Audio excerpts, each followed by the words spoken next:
bago tayo magsimula, isipin mo, sino ang huling tinitingnan mo bago ka matulog?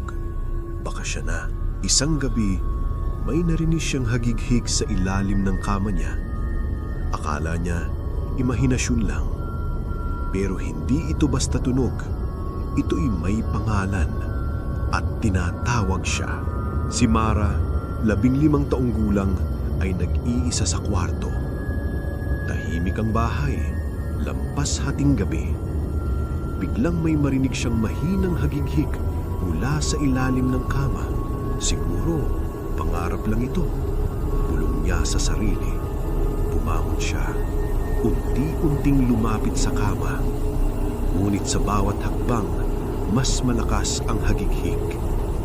Isang anino ang lumusot mula sa ilalim, parang may laman na hindi niya makita.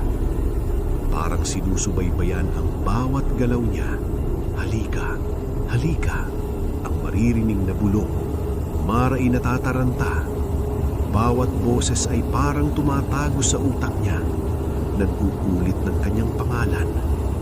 Pagsulyap niya sa pintuan, walang tao. Ngunit nararamdaman niyang may nakamasid. Napansin niyang nagmumula sa silong ang hagighig. Dahan-dahan siyang bumaba.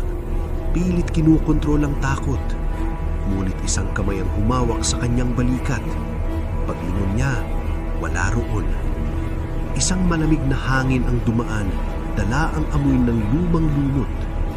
Mga boses ng bata, parang umaangal. Lumayo, Mara'y nanginginig.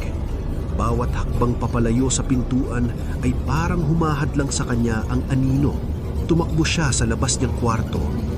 Ngunit kahit sa liwanag, naroon pa rin ang mga mata sa dilim. Parang nangingisi, naghihintay na magkamali siya. Walang puwang ang kaligtasan. Humarap siya sa anino. Ang init ng kanyang takot ay sumabog sa dibdib. Isang malamig na kamay ang humawak sa kanya, hindi mula sa tao. Parang buong kaluluwa niya ang nadadala sa dilim. At isang malakas na hagighik ang sumabog, parang halimaw sa ilalim ng lupa. Sa wakas, nakakita siya ng lumang kahon sa silong. May larawan ng kanyang pamilya at isang liham. Hindi lahat ng nakikita mo sa dilim ay kaaway.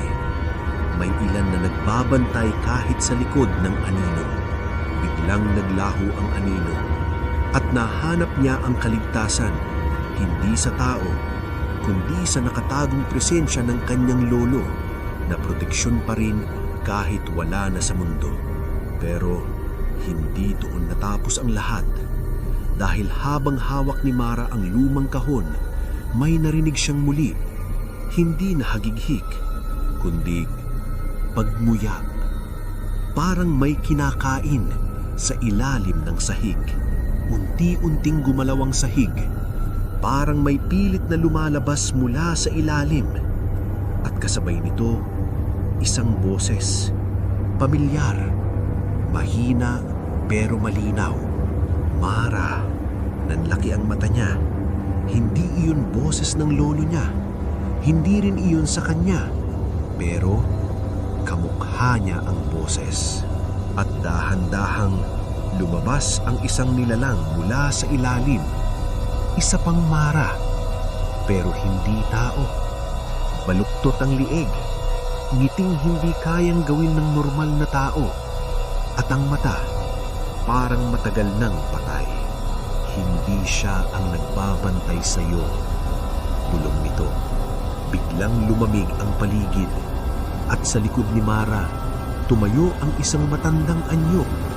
Hindi malinaw, pero ramdam ang presensya ng kanyang lolo. At doon siya nagsalita. Umalis ka. Sumigaw ang nilalang. Isang sigaw na hindi tao. Parang pinagsamang iyak at tawa. Biglang nagliyab ang paligid sa dilim. Ang anino nakikipaglaban. Hindi para manikit, kundi para ipagtanggol sa isang malakas na hagighik. At biglang tumahimik ang lahat. Wala na ang nilalang, wala na rin ang presensya. Pero may naiwan. sa ilalim ng kama at nakasulat, "Babalik ako." Kinagabihan, sinubukan niyang matulog.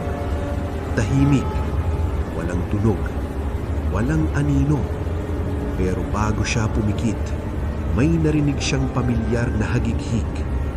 Hindi sa ilalim ng kama, kundi sa ilalim niya. Hindi lahat ng nasa ilalim ng kama umaalis. May iba, naghihintay lang na pumikit ka. May mga presensya sa ating paligid na nakakatakot sa paningin. Gulit minsan, iyon ang nagbabantay sa atin. Kung may nilalang na bumabalik sa dilim para proteksyonan ka, maa-appreciate mo ba?